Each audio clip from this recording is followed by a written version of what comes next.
ya. Nah, eh, ini sudah terlihat ya di websitenya ini. Lihat Pak. Oke, baik. Di sini ada uji linearitas ya. Nah, ini sederhananya ini akan menjadi catatan teman-teman. Ya, untuk SPS analisis statistik biasanya itu memang open book ya, tapi kita perlu mengerti cara mengolahnya, apa maknanya, apa kesimpulannya berdasarkan hipotesis. Begitu juga ketika Anda nanti menjadi pendidik atau berkecimpung di masyarakat ya. Jadi atau nanti berkaitan dengan penelitian Anda pada saat skripsi ya. Nih, misalkan saya mau belajar cara uji linearitas. Nah,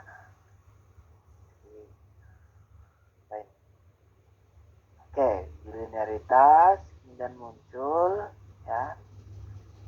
Muncul seperti ini adalah fungsinya adalah asumsi klasik dalam analisis korelasi dan analisis regresi linear atau model regresi.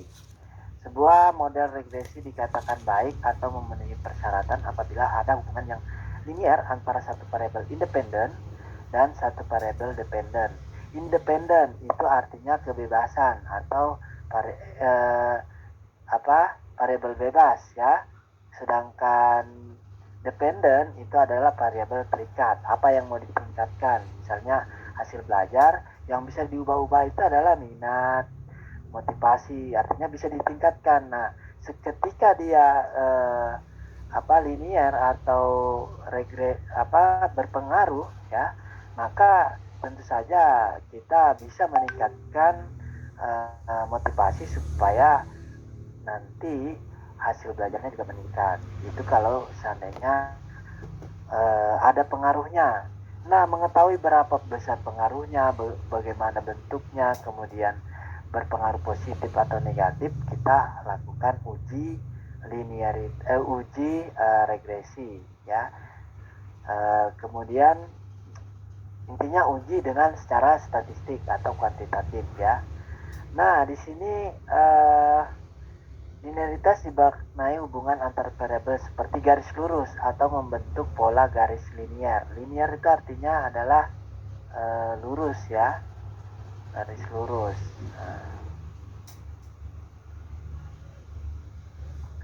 Nah, uh, ada atau tidaknya hubungan yang linear antar variabel itu dapat dilakukan dengan teknik grafik scatter plot ya. Jadi ini nanti bentuknya titik-titik scatter plot ya.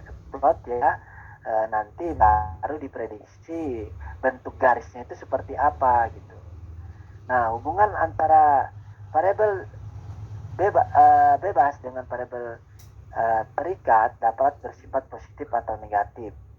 Hubungan positif disebut juga dengan hubungan searah. Kalau positif antar variabel bermakna bahwa variabel independen kalau mengalami peningkatan maka dependen juga mengalami peningkatan. Sementara hubungan negatif adalah disebut hubungan tidak searah, yakni hubungan yang antara variabel memiliki arti bahwa jika variabel bebasnya naik maka variabel terikatnya turun ya, atau sebaliknya jika variabel bebasnya turun, nanti dia akan mengalami peningkatan. Pak, contohnya gimana sih? Saya tidak paham.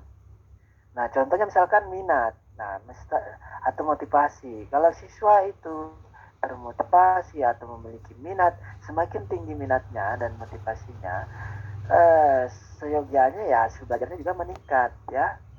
Berbeda kalau dia misalkan berkaitan dengan kecemasan ya, variabel bebasnya adalah cemas atau kecemasan. Nah, maka biasanya kalau semakin cemas siswa itu justru hasil belajarnya semakin rendah ya. Seperti itu. Atau cemasnya menurun ya. Ada prediksi bahwa hasil belajarnya itu meningkat. Nah, contoh scatter plot itu seperti apa sih yang arahnya linear ya? Nah, atau positif. Nah, kita bisa lihat seperti ini ya. Contoh ini minat belajar, ini prestasi belajar ya. Mungkin ada angkanya belum ya, oh belum ada. Nanti kita input data dan kita analisis ya. Teman-teman, ini bisa terlihat garis merah ini? Bisa, Pak. Baik, oke. Garis merah ini terlihat nih. Kalau minat belajarnya, ini 65 minat belajarnya, hasil belajarnya 75. Kalau minat belajarnya 70, dia masih tetap 75. Kalau minat belajarnya 75, kayaknya naik juga nih prestasi belajar. Dan seterusnya ya. Titik-titik ini bisa kita prediksikan bahwa, oh ternyata ini dari kiri bawah menuju ke kanan atas nih kelihatan. Ini kalau naik, kalau turun bagaimana? Nah, kalau turun itu kalau minat belajarnya rendah, misalkan dia malah hasil belajarnya tinggi dari kiri atas ke kanan bawah. Bisa bedakan ya? Bisa, Pak. Kiri bawah ke kanan atas itu berarti positif. Kalau kiri atas menuju kanan bawah itu negatif ya. Kenapa? Kalau minat belajarnya semakin turun, semakin naik, kok hasil belajarnya makin turun. Nah, ini ya. Prestasi belajar, ini minat belajar. Bisa dipahami ya. Jadi kita bisa bayangkan nih, kalau seandainya kecemasannya 65 ya, hasil belajarnya misalkan 95. Ya ini saya ganti ya minat belajar dengan kecemasan. Nah, ternyata semakin cemas dari 65 ada yang cemas lebih cemas 90 nih. Nah, mestinya hasil belajarnya juga turun tuh ya. Kok bisa sih Pak diprediksi ada hipotesis bahwa naik atau turun positif atau negatif? Ada ya, namanya kajian teori ya, kajian pustaka. Dasar teorinya itu di bab 2 biasanya kalau skripsi kan.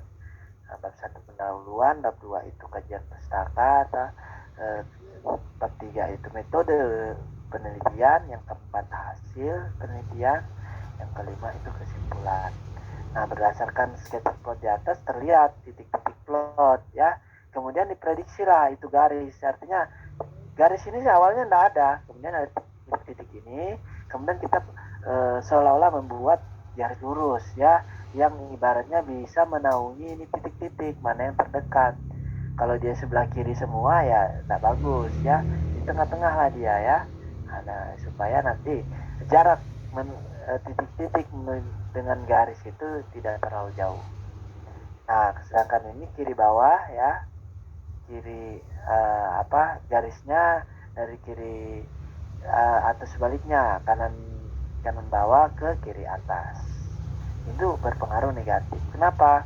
Semakin rendah stres kerjanya ya, maka nanti semakin tinggi kinerjanya. Kalau semakin stres ya semakin rendah ya.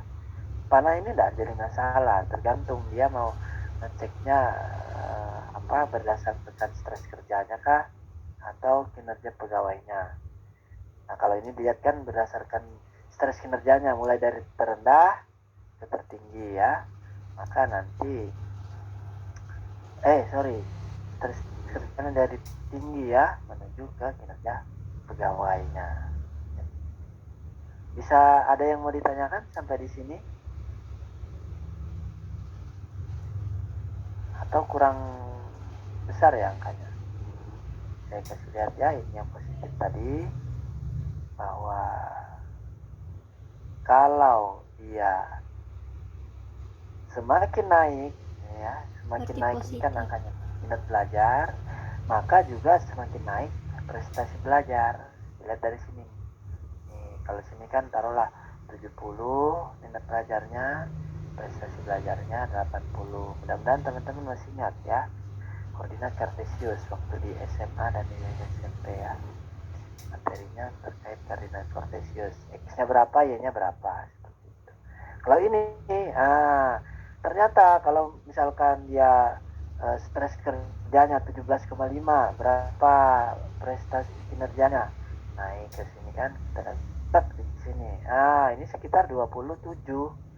Tapi ternyata kalau seandainya stresnya tinggi 27,5 di sini, ini kan di sini ya, tengahnya baru sebelah sini. Nah, itu hanya sekitar 20-an saja atau 21. Maka dia berpengaruh negatif. Kenapa? Semakin tinggi stresnya, maka semakin rendah kinerjanya ya. Nah, seperti itu. Oke, bisa dipahami maksudnya ini, teman-teman? Bisa, Pak. Halo? Belum semua, Apakah? Pak, tapi sedikit. Insya Allah. Oh, ya, intinya seperti ini teman-teman. Kita kalau penelitian di tempat tertentu,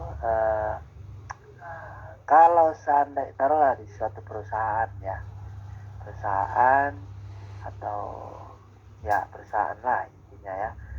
Kalau seandainya dia ada variabel tertentu, misalkan motivasi ya, motivasi kerja. Kalau semakin naik motivasinya, dia kinerjanya semakin bagus, maka motivasi itu perlu ditingkatkan supaya nanti hasil kinerjanya meningkat. Tapi kalau seandainya tidak ada pengaruh, artinya di sana itu mau motivasi bagus atau rendah, itu tetap hasil kinerjanya sama saja. Ya, berdasarkan apa? Berdasarkan data. Kita cek gitu ya. Kinerjanya berapa, motivasinya apa. Motivasi ini diukur dari angket ya. Jadi misalkan ada angket motivasi namanya. Jadi nanti di skor, kemudian dijumlahkan. Nah, nanti kalau seandainya dia berpengaruh positif, nah itu perlu ditingkatkan. Karena di setiap daerah itu beda-beda ya, lingkungan kerja ataupun karakter dari pegawainya. Kalau seandainya memang ternyata itu dikasih motivasi, dia meningkat, perlu diberikan motivasi supaya meningkat ya. Karena namanya variabel bebas itu bisa berubah ya. Kalau terikat dia tergantung namanya. Kalau dia misalkan variabel bebasnya naik, dia juga naik, ya berarti dia ketergantungan gitu ya. Contoh kalau ada orang punya anak, misalkan anak SD, kalau dia dibelikan mainan, dia semakin belajar, semakin tinggi semangatnya untuk belajar dan prestasi belajarnya meningkat. Kalau seandainya dikasih mainan atau tidak kasih mainan, semakin besar mainannya sama saja misalkan, ya tidak perlu gitu. Tapi kalau seandainya ada dampaknya, dia berdampak positif, maka perlu diperhatikan terkait pemberian motivasi itu. Seperti itu. Nah, kemudian contoh soalnya seperti apa ya? Kita langsung praktek ya. Langsung praktek. Karena di sini sudah lengkap ya teman-teman. Mungkin saya akan kirim juga linknya ke teman-teman. Sebetulnya ketik kata kunci aja ya di pencarian itu bisa. Misalkan uji linearitas, sudah akan nanti diarahkan ke sini ya dengan alamat webnya yang tadi SPSS itu. Nah di sini ada contoh, ini penelitian misalkan ya, mungkin tidak persis dengan kondisi atau case di Penmas, tetapi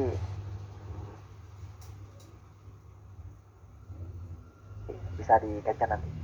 Pengaruh minat belajar terhadap prestasi belajar siswa kelas 11 SMK Negeri 1 Juwiring tahun 2019. Pengujian hipotesis dalam penelitian ini menggunakan analisis regresi linear sederhana yang bertujuan untuk mengetahui apakah variabel minat belajar X berpengaruh terhadap variabel prestasi belajar Y. Biasanya Y ini adalah goalnya ya yang mau dicapai. Kalau di sekolah itu ya targetnya adalah hasil belajar atau prestasi belajarnya bagus. Percuma juga kan kalau seandainya minatnya belajarnya tinggi sekali tapi hasil belajarnya rendah, karena yang tertulis itu adalah hasil belajar ya. Makanya perlu dicek faktor-faktor yang pengaruh hasil belajarnya itu apa saja.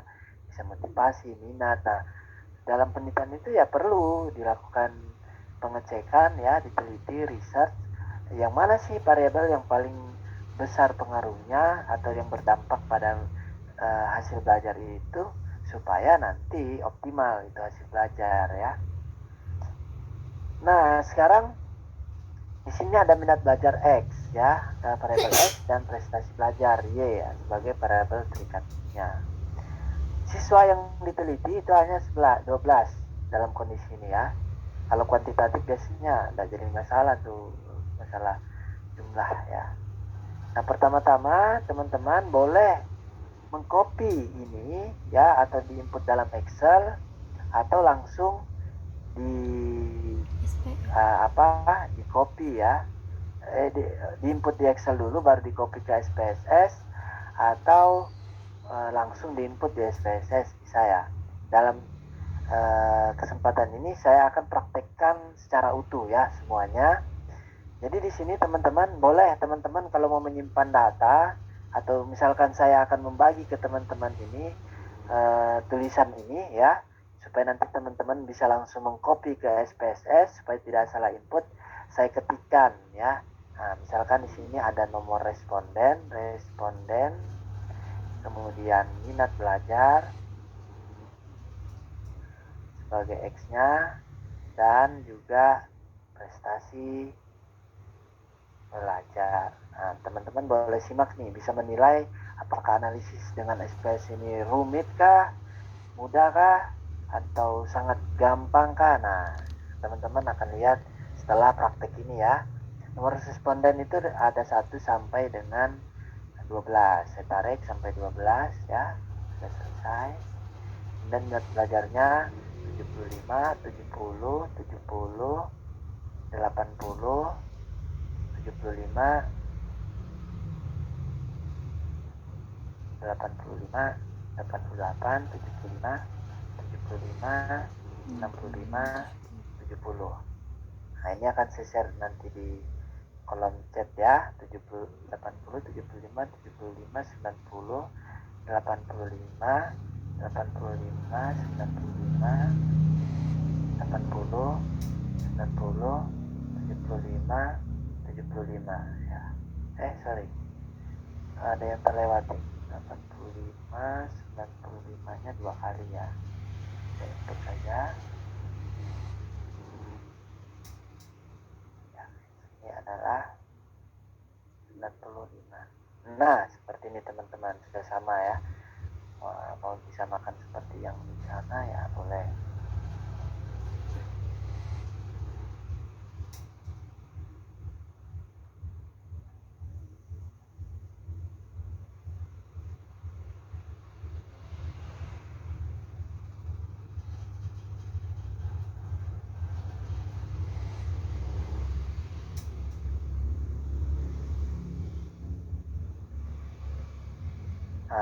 Oke. Nah, sekarang kita lihat langkah-langkahnya ya. Jelaskan di bagian awal bahwa syarat asumsi penggunaan analisis linear sederhana untuk pengujian hipotesis salah satunya adalah terdapat hubungan yang linier antara variabel minat belajar dan prestasi belajar. Nah, jadi uji pengaruh itu salah satunya uji linearitas ya. Jadi sebelum regresi linear sederhana kita cek juga uji linearitasnya, karena regresi linear sederhana itu ya berkaitan dengan rumusnya ya, sebetulnya besarannya Y sama dengan berapa gitu. Ada formulanya ya, nanti teman-teman akan paham setelah nanti saya jelaskan uji regresi linear sederhana di kesempatan selanjutnya ya. Nah, sekarang buka program SPSS. Dalam praktik kali ini saya menggunakan versi saya pakai 19 ya, dan hasilnya akan sama itu SPSS berapapun. Klik variable view, selanjutnya pada baris pertama kolom name tuliskan minat, pada bagian label tuliskan minat belajar atau X, desimalnya 0 semua. Measure-nya itu scale itu skala ya, skala. Kan kemarin ada skala ordinal, nominal dan sebagainya ya, berarti ini menggunakan skala. Nah, berikut pada baris kedua kolom name dituliskan prestasi dan labelnya prestasi belajar ya. Nah, desimal juga 0 dan measure-nya sama ya, menggunakan scale. Nah, seperti ini ya, teman-teman. Oke, perhatikan sini dulu, jangan khawatir ya. Nah, space teman-teman akan muncul seperti ini ya. Ada data view, ada variable view. Data view ya, ini kita pilih dulu data view, kemudian kita isi minat dan prestasi ya. Saya tulis minat. Nah, ini prestasi. Di sini tidak boleh ada prestasi. Di sini tidak boleh ada spasi ya. Kalau mau dilanjutkan misalkan prestasi belajar itu pakai underscore, jangan pakai spasi. Tapi di sini tidak usah ya, cukup kata kuncinya saja. Kemudian tadi di sini ya kita bisa lihat numeric angka adalah ini, artinya angka yang akan diinput di data view adalah angka-angka. Width-nya ini adalah lebar dari data view ya. Ini kalau kita ubah 10 nanti di sini akan otomatis melebar. Itu opsional. Desimal ini ya di belakang koma mau berapa, karena semuanya bilangan bulat tadi ya, kita isinya 0 saja ya, tidak ada angka di belakang koma. Di sini kita isi minat belajar ya. Next. Pak, kalau saya lupa nanti penjelasan tadi, nah bisa juga melihat dari catatan pada web ini ya, belajar. Oke. Nah, kemudian di sini pakai scale ya, measure-nya scale. Nah, kemudian langkah selanjutnya adalah data view, maka di layar tampak ada dua variabel ya. Nah, kita data view otomatis tuh muncul. Jadi apapun yang kita isi ke bawah ke sini, dia akan lari ke samping. Kalau isi tadi ke bawah ada 5 ya, ke samping ada 5 keterangannya. Nah, ini kita input sesuai yang tadi ya. Nah, gampang, tinggal ambil ya. Ini saya copy ya. Nah, masukkan di sini, paste. SPS yang benar itu di sini ada tandanya titik. Kalau dia tanda tanya semua ini ya, itu nanti atau nanti itu berarti SPS-nya gagal ya. Kalau seperti ini berarti benar. Pak, saya mau coba lah kalau ada di belakang koma. Nah, benar dah, ada koma-komanya ya. Tidak mengubah nilai sih, mengubah bentuk saja. Begitu juga kalau lebarnya kita perkecil, misalkan salah satunya ya, akan 4 deh. Nah, ini hanya tampilan view-nya saja ya. Nah, gitu ya. Kolom width, ini 8. Coba 18, coba. Oh, enggak mau ya. Biasanya mau. Tapi enggak masalah lah. Ya, ini hanya tampilan saja ya. Tampilannya saja. Tidak akan mempengaruhi. Nah, atau di sini juga bisa dilebarkan sendiri ya. Oh, ternyata di sini kolomnya. Ya, di sini nih kolom. Maaf teman-teman, di sini kolomnya ya. Kalau ini lebarnya ya, atas bawahnya bisa diatur.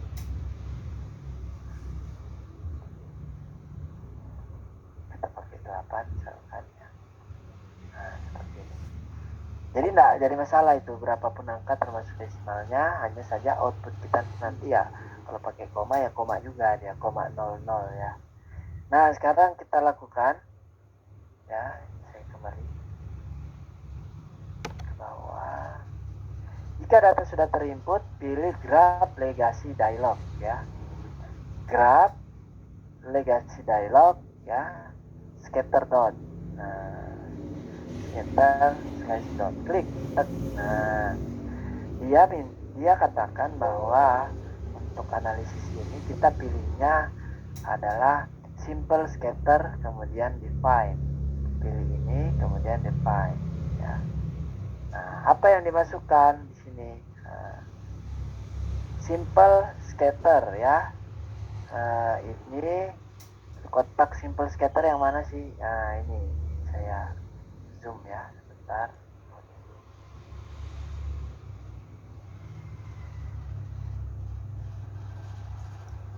Wow. ini ya maksudnya tabel-tabel. Ini simple scatter plot ya, ini maksudnya dari tulisan ini. Jangan dicari nanti mana tombolnya, tidak ada ya, cuman judul kotak dialognya. Nah, selanjutnya masukkan variabel minat X ke kolom X ya. Nah, ini sesuai apa yang di ini, apa ini kan ada kodenya nih, ada X ada Y, X-nya ke sini dong. Nah ya, kalau sorry, mana tadi ya, ke sini. Nah, sudah ya, pindah ya. Kalau sudah pindah itu ya hanya satu tempat, ya bisa di dua tempat ya. Makanya di sini tidak kelihatan nih, karena sudah pindah ke kolomnya masing-masing. Y masukkan ke Y, X-nya masukkan ke X ya. Nah, sudah ya. Langkah selanjutnya adalah klik OK ya. Sekarang kita OK kan deh. OK.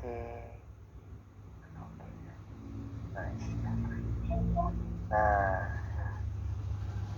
muncullah gambarnya ya. Nah, sekarang kita, ini namanya adalah output ya, output. Output itu adalah hasil luarannya ya. Nah, seperti apa? Seperti ini teman-teman. Ya, kayak mana nih perkecilnya? Nah, kita bandingkan dengan hasil, ada yang S21 dan sebagainya. Pak, apakah sama? Ya, pasti sama. Nah, ya bisa dilihat. Pak, ini saya mau copy bagaimana? Boleh, Anda klik kanan, copy. Misalkan Anda mau buka Word ya.